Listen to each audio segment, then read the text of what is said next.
Noyade du poisson.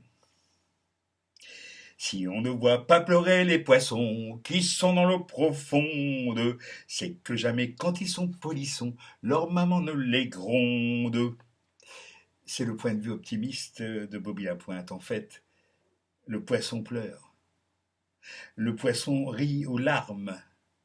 Le poisson fait pipi au lit. Il fait eau de toutes parts et personne ne s'en aperçoit. Il ne faudrait pas croire pour autant que le poisson se laisse aller. Il a le sens de l'orientation et de l'équilibre. Il faut le voir se maintenir entre deux eaux, à l'aide de ses petites nageoires ou à l'aide de ses sentiments. Les sentiments du poisson ressemblent à s'y méprendre à de petites nageoires. Le poisson vit dans l'océan, c'est-à-dire nulle part. Neptune, son maître, est une grosse planète un peu bizarre. On est resté longtemps sans découvrir où elle se trouvait, mais tous les calculs prouvaient que son existence était nécessaire au bon fonctionnement du système solaire. C'est tout le problème du poisson. Le poisson a besoin d'espace qu'il puisse observer à la lunette marine ou astronomique.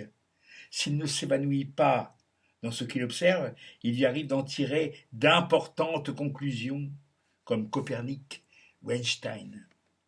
Le poisson a de l'intuition, mais il ne s'en rend pas toujours compte.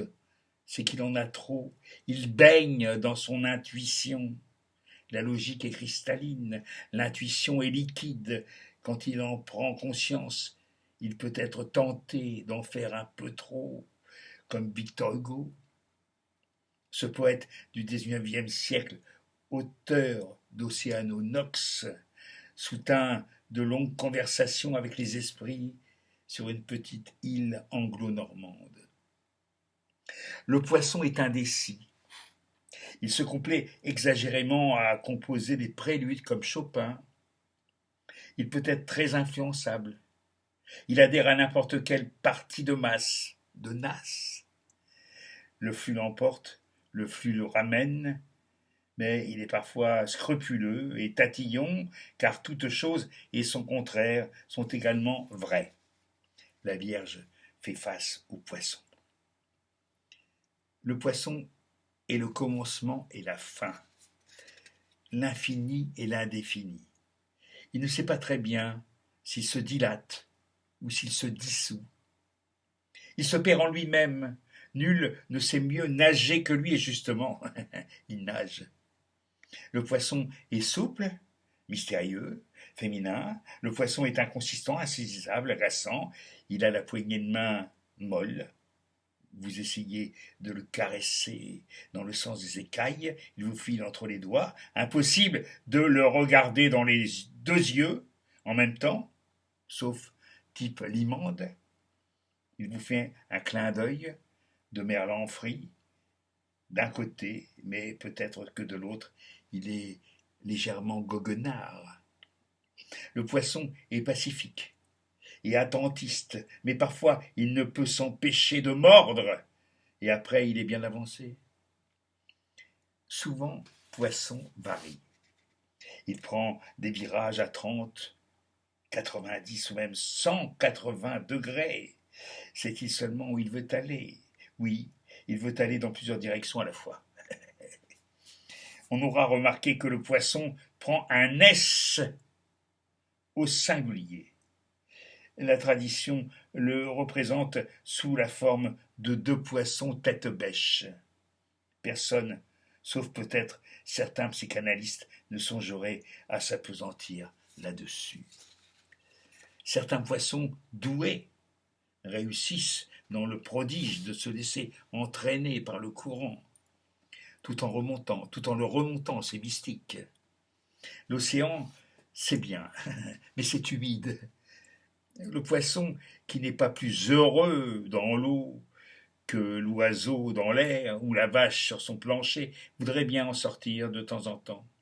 Il se donne des airs, il met les chaussures. Comme il a les pieds sensibles, les chaussures le blessent. On conseille au poisson de ne pas hésiter à réclamer une demi-pointure au-dessus. Il le fait souvent d'ailleurs. Le poisson se reconnaît alors à ses chaussures souples et un peu trop grandes. À part ça, il ne ressemble à personne, mais tout le monde s'apparente plus ou moins à un type de poisson. Vous n'avez pas remarqué? C'est qu'il faut bien finir par noyer le poisson. Ça va être le printemps. Notez qu'on le pressentait à un je ne sais quoi.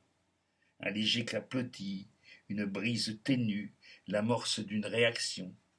Il aurait été étonnant que rien ne se produisît dans ce bouillon de culture. Quelque part, quelque chose se rallume. Le premier feu du bélier. On l'avait oublié celui-là. Bon, quand c'est fini, aninini, ça recommence. On fera sûrement mieux la prochaine fois sur la grande roue du zodiaque. Faites vos jeux, mesdames, messieurs, Capricorne, Balance, Noir, impair et gagne. La vie est une fête foraine, un peu triste, un peu gaie, un peu dangereuse, un peu généreuse, un peu hasardeuse, un peu nécessiteuse. J'ai encore allumé ma cigarette par le filtre. Tristesse de la Balance et autres signes de Jacques A. Bertrand. Tiens, j'ai une petite fille qui est poisson. Elle a plein de talent. Plein de talent. Elle sait nager. Enfin, je ne sais pas en fait. Oui, je crois qu'elle sait nager. Je t'embrasse, ma puce.